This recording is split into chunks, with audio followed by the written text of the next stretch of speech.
what have you done here in this pasture? Okay, this here, back in March, which I had cows on it. Yeah, I was here. And they was keeping it grazed down. Yeah, you was down here in March.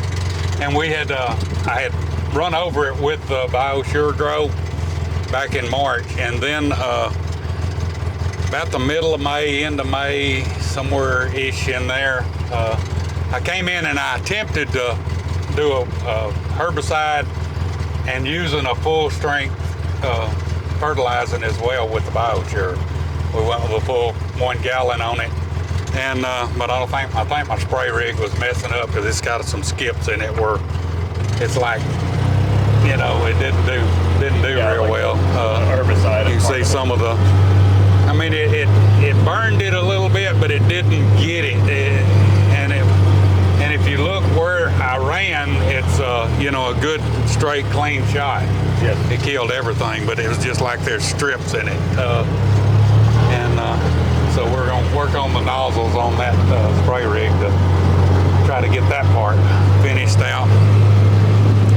That's basically all we've done. This, you know, is pretty much back in March was just dirt because we had coming through the drought and everything last year, not being able to grow any grass to start out with, overgrazing just everything, and you can see it's pretty much thickened up. Got roots running all across the ground now. This was pretty much your your sacrifice pasture. It was. Well, we had so many fences were so bad on so many other places of the other pastures, and I say so many. We've got out of all of it here, we've probably got. I think I figured it up: 45, 55, 65. About 85 acres altogether that we're actually running cows on here between me and my neighbors. I get to use a lot of their pastures as well, so for their ag exemptions, and so their fences are even worse than mine. I could keep them in this, what you call sacrifice pasture. But now that we're starting to get more fences up over there, we'll be able to keep a better rotation on them. Somewhere around a month, maybe a little more, that there have been no cows on it. Well, no, I take that back because we turned the 7 or 8 in on this 20 acres here, and we let them run on it for a little while, a couple of weeks. So I guess they've never really been all the way off. Totally off. We put them back in there about a week ago and took them totally off here, so it's had none on it for a week. But I mean, the bulk of them went off about a month ago. We took 39 off of this 20-acre pasture about a month ago. Kicked them on to another pasture and another 10-acre pasture, and then they left there and went to the 23 acres, which was real thick. I mean, it had a lot of clover and stuff in that pasture over there.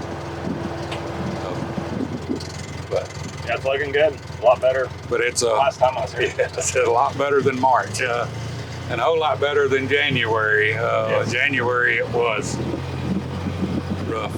And this here is all this pasture here.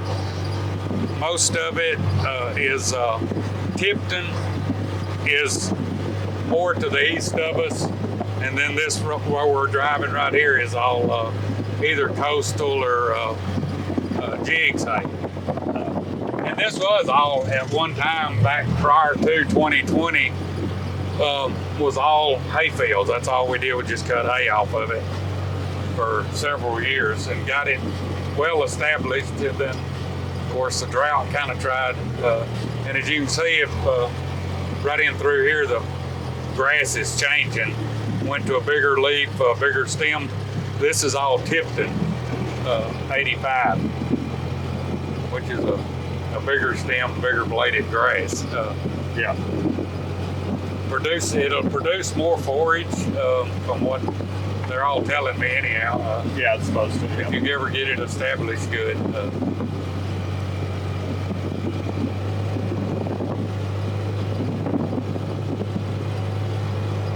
and this right over the hill here was probably one of our the worst soil that we had on the place is right here in this little, where you can see where it's not growing so well, but it's still starting to spread over.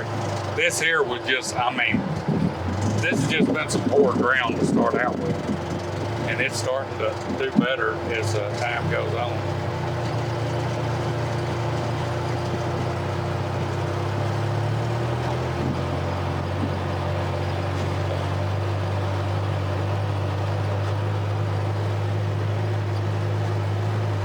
You can see the streaks. I got to get that thing fixed. Yeah, every so often, leaving a strip. And two, you know, I hadn't actually done a whole lot of spraying myself in the last probably 8 years or so. I've been hiring all of it out. When we had that bigger place over there, I hired everything out, and so it just I kind of forgot some of the things that I needed to know, like. My memory said 20 pounds of pressure on the spray rig, and now I'm finding out it was actually 40 pounds to get the correct amount of liquid per acre, and I was figuring it on the 20 pounds, so I was actually putting out half of what I was supposed to. So, and it still did this good. You know, Yeah. Still looks so much better. So, you know, we're looking forward to when I finally get it right.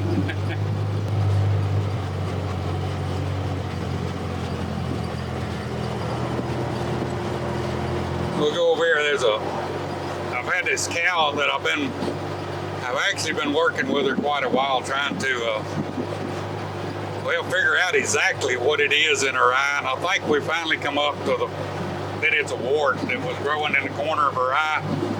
And we cut part of it off there here, about a month ago, and put some of this MB1 in it. And it's really has improved quite a bit.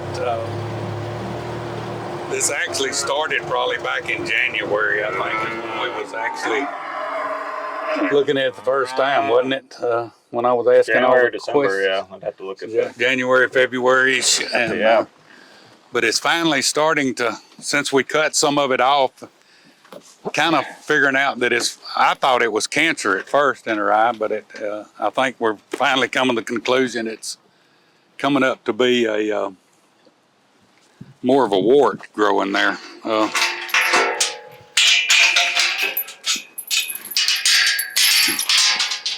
Come this way.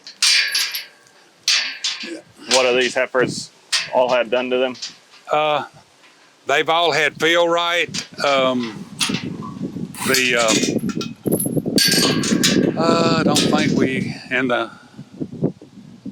they have had some MB1. I think we put MB1 in them. Lung score? You know, I've done so many different sets of them. I know the little ones that we was going to wean that we actually wound up selling the other day, we did all of that.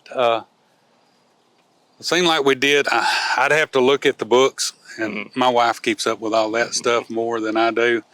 I try to keep it by memory, but I know they've had the feel right, for sure. Possibility, the lung score. In the mineral? And the mineral. We keep them on the mineral garlic with garlic. And then we have the liquid feed additive that we keep in the liquid feed. And this is something that has really amazed me. Can you shoot the manure? How it's breaking down so much better than it has been before we started using the probiotics and all of the stuff with the cattle. I don't know. Somebody smarter than me would have to figure out, is it because of what we're doing to the cows, or is it what we're doing to the soil? I mean, you know. A little bit of both, but they're able to utilize it better. But they're I know more out of what they're doing, so not as much is coming out their back end. Right, and and used to everything was hard, and it just seems that it's starting to break down so much better. I'll see if I can I don't move got her. any flies on them. Yes, they're. I'll see if I can move her around. Let her come by you on that side, where you can see there what she is. Easy, girl. You can kind of look at her eye there, and it's a whole lot smaller than it was. And like I said, we cut a slice off the top. It was about the size of a good baseball at one time, and we cut the top off of it because we tried just treating with the MB1, and it didn't seem to be.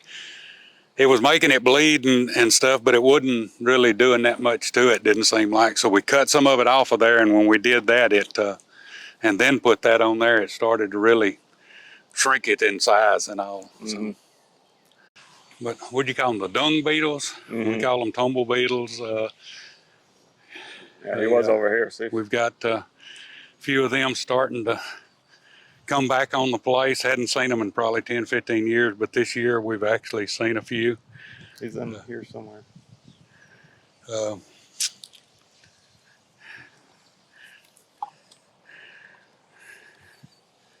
And